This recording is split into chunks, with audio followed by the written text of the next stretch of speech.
Hi everyone, एक और नए वीडियो में आप लोग का स्वागत है। आप लोगों ने अभी तक पिछले वीडियो को नहीं देखे तो जाइए चैनल के प्लेलिस्ट में, वहां पर आपको सभी वीडियो मिल जाएगा। और आप लोग इस चैनल पर नए हैं तो आप लोग इस चैनल को सब्सक्राइब करें, लाइक करें और कमेंट करें। तो चलिए साथियों, आज की इस वीडियो क्लास को हम लोग शुरू करते हैं।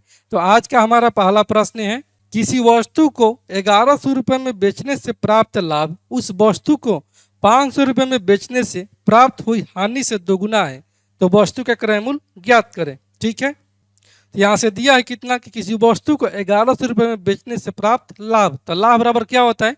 ये होता है विक्रय मूल्य माइनस का क्रय मूल्य, यानी कि जो लाभ होता है यानी कि विक्रय मूल्य। तो विक्रय मूल्य कितना से दिया है? 1100 रुपये और माइनस का क्रय मूल्य। ये जो है यह उस वस्तु को 500 रुपये में बेचने से प्राप्त हुई हानि से दोगुना है। तो ये तो पहले दोगुना है, और किससे है दोगुना? तो ये 500 रुपये से बेचने से जो होता है हानि, उसका दोगुना है।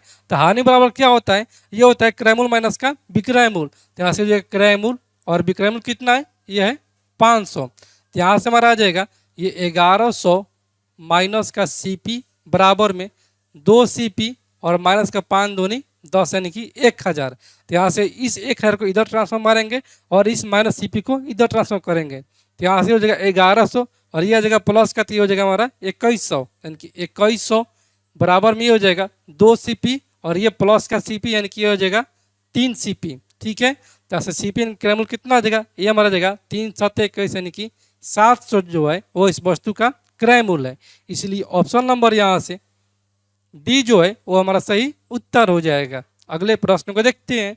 अगला प्रश्न है, 6 आदमी किसी काम को 16 दिनों में पूरा कर सकते हैं, उससे दोगुने कार्य को 8 दिनों में पूरा करने के लिए कितने अतिरिक्त आदमियों की आवश्यकता होगी? इसको हम बनाएंगे MDH यानी कि मैन, आवर और वर्क पर बनाएंगे। ठीक है, क्या कितना है? यहाँ से पहले में कि 6 आदमी किसी काम को 16 दिनों में कर सकते हैं, क्योंकि 6 आदमी जो है वो 16 दिनों में किसी कार्य को समाप्त कर सकते हैं। फिर आगे कि उससे दोगुने कार्य को, जैसे कार्य कितना कर रहे हैं? एक कार्य को कर रहे हैं, फिर इसके दोगुने कार्य करने की दोगुने को 8 दिन में पूरा करने के लिए कितने अतिरिक्त आदमियों की आवश्यकता होगी? तो पहले कितना आदमी है? 6 आदमी है, और अतिरिक्त आदमी पूछा है तो 6 प्लस का 1 हो जाएगा। ठीक है, ये अतिरिक्त आदमी, और ये कितना दिन में कर रहे हैं? ये कर रहे हैं 8 दिनों में पूरा करने के लिए। यहाँ से हो जाएगा 8 दूनी 16 और ये 2 दूनी 4, 4 छके 24, क्योंकि 24 बराबर यहाँ से आ जाएगा 6 प्लस का 1, क्योंकि अतिरिक्त आदमी की संख्या कितना आ जाएगा? ये 24 माइनस का 6 किया हमारा आ जाएगा 18 आदमी जो है वो अतिरिक्त इसको लगाना पड़ेगा काम पर, तब जो कार्य वो 8 दिनों में पूरा हो पाएगा। इसलिए ऑप्शन नंबर सी जो है वो हमारा सही उत्तर हो जाएगा।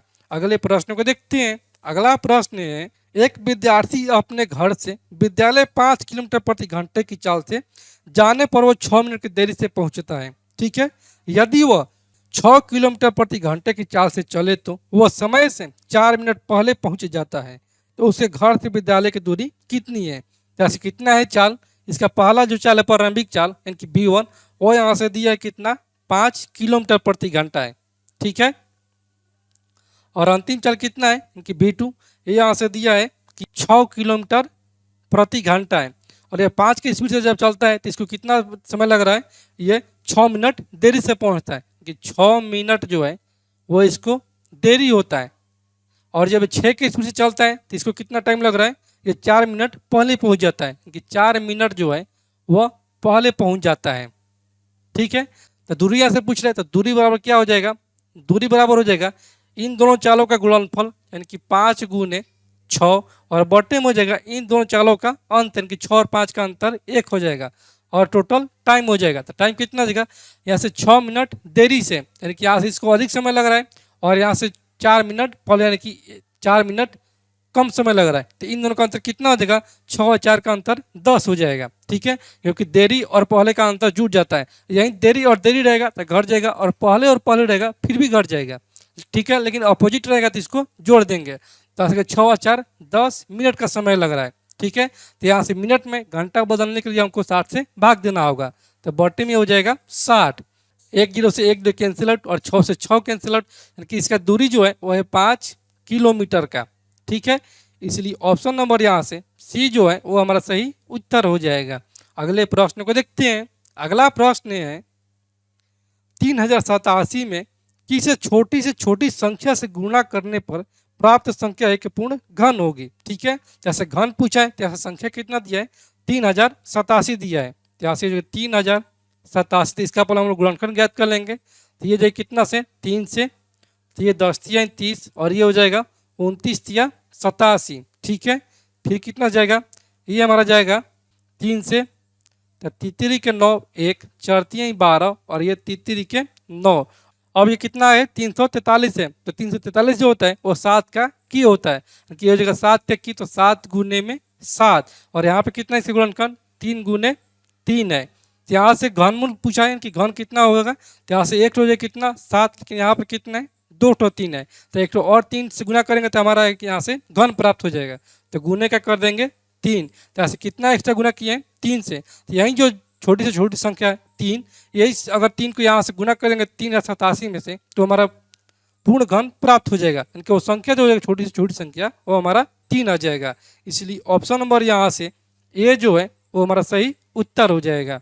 अगला प्रश्न है, यदि a + 1 बटा में b बराबर में 1 तथा b + 1 बटा में c बराबर में 1 हो तो c + 1 बटा में a का मान कितना होगा।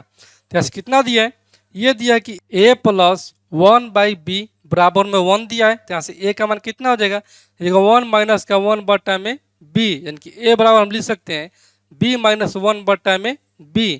और फिर आगे दिया है कि b + 1 बाई सी बराबर कितना दिया है 1 दिया है। ठीक है, तो यहाँ से हम लिख सकते हैं 1 बाई सी बराबर में 1 माइनस का b। ठीक है, तो यहाँ से हम इसको पलटेंगे तो ये हमारा जाएगा c बराबर में 1 बटा में 1 माइनस b। ये बटे में यहाँ से कर देंगे एक, तो कोई परवाह नहीं पड़ेगा, और इसको पलटेंगे तो हमारा हो जाएगा इसका जस्ट उल्टा, यानी कि 1 बटा 1 माइनस b हो जाएगा। तो यहाँ से पूछा है कितना c + 1 बटा में a, यानी कि c + 1 बटा में a का मान पूछा है। तो c का मान कितना है 1 माइनस का 1 बटा में b और प्लस का ये हो जाएगा a का मान कितना है b - 1 बटा में b। तो 1 बटा में a हो जाएगा, जैसे इसका अपोजिट इनके प्लॉट जाएगा, तो ये हमारा जाएगा b बटा में b माइनस का 1। ठीक है, तो यहाँ से 1 माइनस b और b - 1 एलसीएम हो जाएगा, तो यहाँ से हमारा जाएगा कितना 1 माइनस b। ठीक है, तो ये हो जाएगा 1 और ये हो जाएगा कितना माइनस, यहाँ से कॉमन हो जाएगा। ठीक है, तभी तो ये हमारा जाएगा 1 माइनस का b, तो यहाँ से हमारा जाएगा b, जैसे 1 माइनस b कैंसिल आउट, इसका सही उत्तर जो हो जाएगा वो हमारा 1 हो जाएगा। इसलिए ऑप्शन नंबर ए जो है वो हमारा सही उत्तर हो जाएगा। अगले प्रश्न को देखते हैं। अगला प्रश्न है, एक त्रिभुज की भुजाएं 1/4, 1/6, 1/8 के अनुपात में है और उसका परिमाप जो है वो 91 सेंटीमीटर है। तदनुसार उसकी सबसे लंबी और सबसे छोटी भुजाओं की लंबाई का अंतर कितना होगा। जैसे भुजा के अनुपात कितना दिया है, त्रिभुज का जो भुजा दिया है भुजा का अनुपात वो यहाँ से दिया है कितना 1/4। ठीक है, 1/6 और 1/8 दिया है। जैसे एलसीएम हो जाएगा कितना 4 6 8 का एलसीएम 24 हो जाएगा, जैसे 4 6 के 24 हो जाएगा। ठीक है, और ये 6 6 के 24 और ये 8 3 के 24, क्योंकि इसका भुजा का जो आ गया रेशियो हमारा आंसर आ गया 6 4 3 आ गया। जबकि इसका परिमाप कितना दिया है, ये दिया है 91 सेंटीमीटर। तो त्रिभुज का परिमाप होता है तीनों भुजाओं का योग, तो अनुपात में कितना योग हो जाएगा 6 4 10 3 13 हो जाएगा, यानी कि टोटल जहाँ से जो परिमाप अनुपात में हो जाएगा 13, जो कि प्रश्न के अनुसार दिए कितना 91 सेंटीमीटर दिया है। जैसे एक का मान कितना हो जाएगा 13 7 91। तो बोला यहाँ से कि सबसे लंबी और सबसे छोटी भुजाओं की लंबाई का अंतर कितना होगा। तो सबसे लंबी भुजा कितना हो जाएगा 6 और सबसे छोटी भुजा की लंबाई 3। तो इन दोनों का अंतर कितना है 3 का है, यानी कि 3 का मान पूछे तो 3 बराबर हो जाएगा 7 × 3, यानी कि सबसे लंबी और सबसे छोटी भुजा की लंबाई का अंतर हो जाएगा 21 सेंटीमीटर का। इसलिए ऑप्शन नंबर डी को यहाँ से टिक करेंगे कि इनमें से कोई नहीं होगा। अगले प्रश्न को देखते हैं। अगला प्रश्न है, एक व्यक्ति ने 250 पुस्तकें बेची और उन पर 50 पुस्तकों के विक्रय मूल्य के बराबर लाभ प्राप्त किया, तो तदनुसार उसके लाभ का परसेंट कितना था। ठीक है, जैसे कितना पुस्तकें बेचता है 250 पुस्तकें बेचता है, यानी कि इसका जो एसपी है वो है 250 और यहाँ से जो लाभ प्राप्त हो रहा है वो 50 पुस्तकों के विक्रय मूल्य के बराबर लाभ प्राप्त होता है, यानी कि इसका जो प्रॉफिट हो रहा है वो इसी विक्रय मूल्य के 50 पुस्तकों के विक्रय मूल्य के बराबर लाभ प्राप्त होता है। किसको लाभ प्राप्त होता है 50 रुपये का। ठीक है, जैसे सीपी कितना हो जाएगा, यानी कि क्रय मूल्य हो जाएगा, ये विक्रय मूल्य माइनस का लाभ, तो कितना हो जाएगा 250 में से 50 जाएगा, तो ये हमारा जाएगा कितना 200 हो जाएगा। जैसे क्रय मूल्य 200 और लाभ कितना कमा रहा है 50 का कमा रहा है, तो लाभ परसेंट पूछा है, जैसे प्रॉफिट परसेंट कितना हो जाएगा, ये हमारा हो जाएगा 50/200 गुने का 100, जैसे 2 जी से 2 कैंसिल आउट और ये 25 दूनी 50, इनका जो लाभ परसेंट है वो है 25% का। इसलिए ऑप्शन नंबर डी जो है वो हमारा सही उत्तर हो जाएगा। अगले प्रश्न को देखते हैं। अगला प्रश्न है, किसी समबाहु त्रिभुज की ऊंचाई 8√3 सेंटीमीटर है तो उसका क्षेत्रफल ज्ञात कीजिए।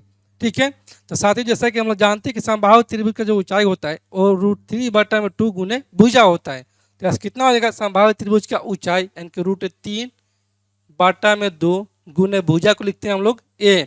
ए बराबर मुझे कितना ये दिया प्रश्न में कि 8√3 है, तो ये हो जाएगा 8√3, जैसे √3 से √3 कैंसिल आउट, यहाँ से ए का मान कितना हो जाएगा, ये 8 दूनी 16 हो जाएगा। तो इसका पूछा कि समबाहु त्रिभुज का एरिया कितना होगा, तो समबाहु त्रिभुज का एरिया कितना होता है, ये होता है √3/4 इंटू भुजा स्क्वायर। ठीक है, तो यहाँ से एरिया हो जाएगा समबाहु त्रिभुज का √3/4 इंटू का भुजा स्क्वायर, तो 16 का स्क्वायर कितना हो जाएगा 256। यहाँ से कट जाएगा 6 चौके 24 और 4 चौके 16, यानी कि इसका एरिया हो जाएगा 64√3 सेंटीमीटर स्क्वायर या मीटर स्क्वायर जो भी है ये हो जाएगा। इसलिए ऑप्शन नंबर यहाँ से हमारा सी जो है वो हमारा सही उत्तर हो जाएगा।